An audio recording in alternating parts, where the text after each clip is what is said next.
Aye. You deserve that, didn't you? I think the first half we tried to restrict him and we didn't play as well as we could, but we were very well organised. I think the second half was much better. And we should have scored the second one with De Jaga and maybe with Hangeland and put everything to bed and over with, but we couldn't, so they are such a strong team, so we had to be nervous until the end.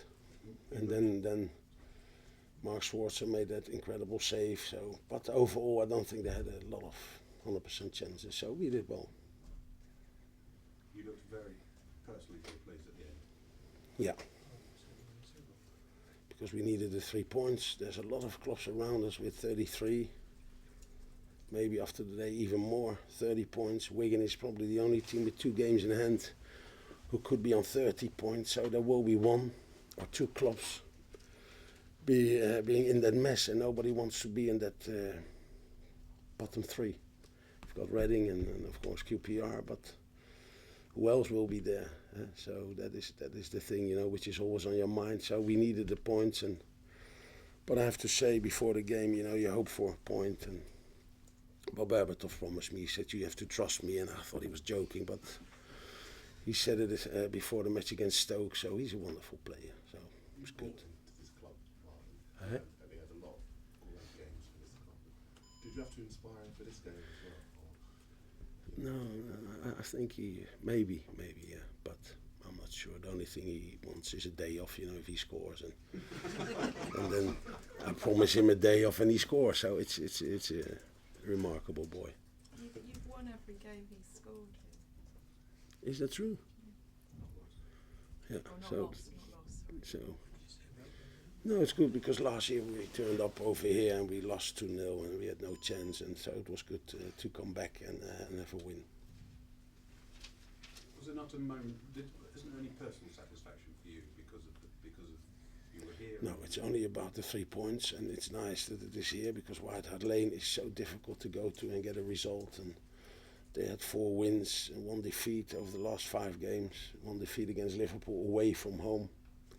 But at home it's a different kettle of fish. They're strong, and with Bale, we showed all the videos, and then in the end I left maybe 90% out because it was almost like a trauma at the end for my boys.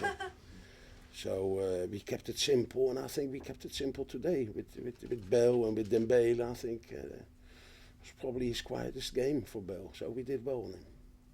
What are your feelings now with 36 points? Are you still looking over your shoulder, or are you sort of feeling a bit? Yeah, I think you have to pick up 2 or 3 wins, and that was before today. So yeah, you need 38, 39 points. So hopefully, but we had the top 4 now.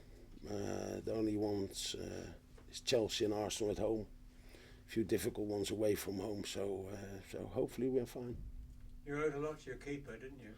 Yeah. 2 marvellous saves. But you can't say that that it was busy for him. I think they didn't create a lot, but of course they're such a good creative team, so they always will create 1 or 2 chances, and that is what they did with Defoe. Well, that's the hardest for a keeper when he hasn't got much to do. No, but he's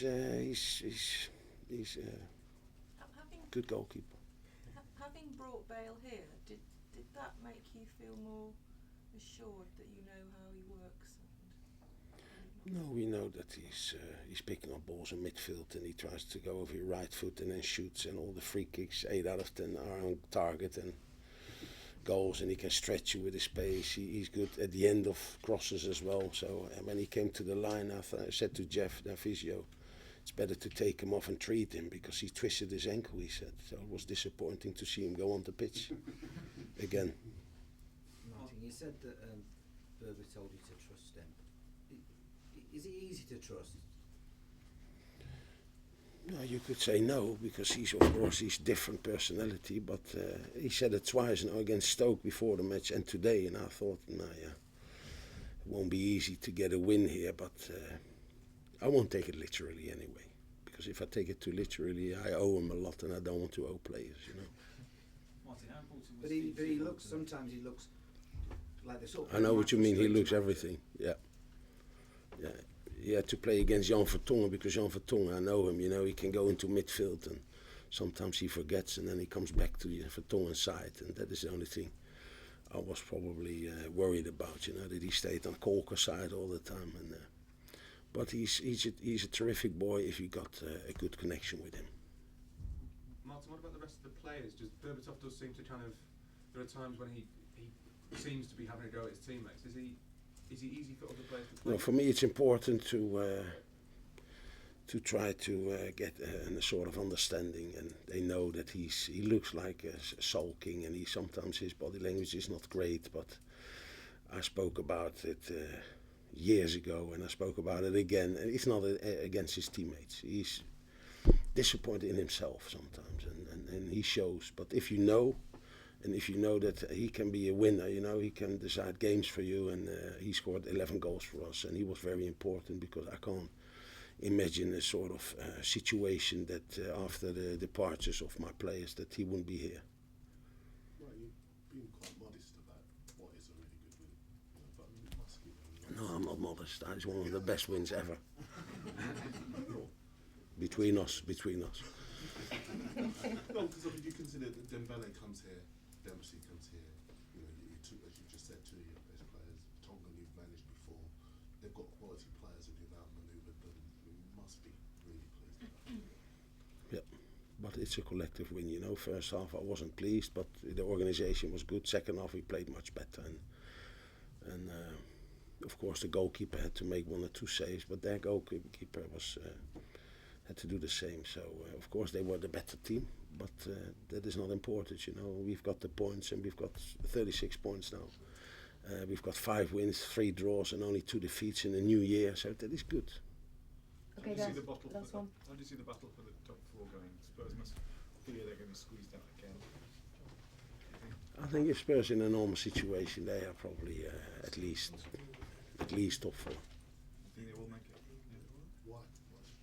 Because they've got, even when you see them against Man United, you know, over the last couple of years, you see them grow, better players. And